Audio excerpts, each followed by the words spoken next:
And whilst, of course, we are disappointed with the decision today, we will be putting in an application to seek permission to appeal the judgment very, very swiftly. How swiftly is that likely to be, do you think? Well, the court itself has asked for any applications to be made by the 6th of July, so we'll be adhering to that timetable. Because the clock's ticking. You talked about the deportations to Rwanda being in the summer. I think September is your latest target. Where does this all leave the illegal migration bill? Because you're suffering defeat after defeat on that in the House of Lords. Now you've lost in the Court of Appeal. Isn't the whole policy unravelling?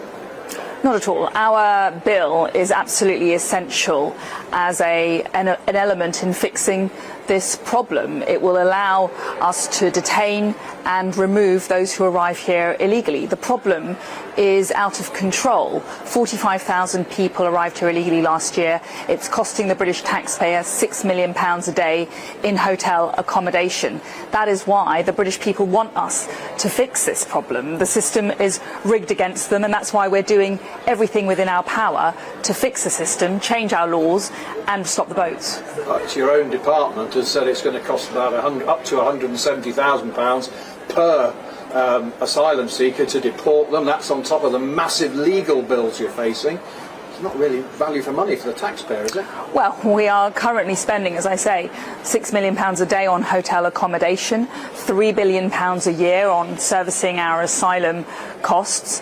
Those costs are unsustainable, and the Prime Minister and I have made it clear that we will do whatever it takes to stop the boats and fix this problem. The decision today, as I've said, is disappointing. We respectfully disagree with the court judgment, but it's important to note that there are some elements upon which we were successful in the decision, and that actually Rwanda, we believe, is a safe country. We have a groundbreaking, world-leading partnership with Rwanda. I've been to Rwanda very recently. I've seen the arrangements in place. There are robust assurances, there is independent monitoring.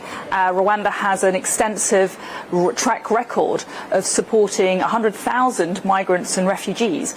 So there are good grounds for progressing with this policy, and I have every confidence in it. Who do you blame for these setbacks? Is it lefty lawyers, the Labour Party, the House of Lords, or the Blob? Well, the system is rigged against the British people. It's as simple as that. That's why we're changing the laws through our illegal migration bill.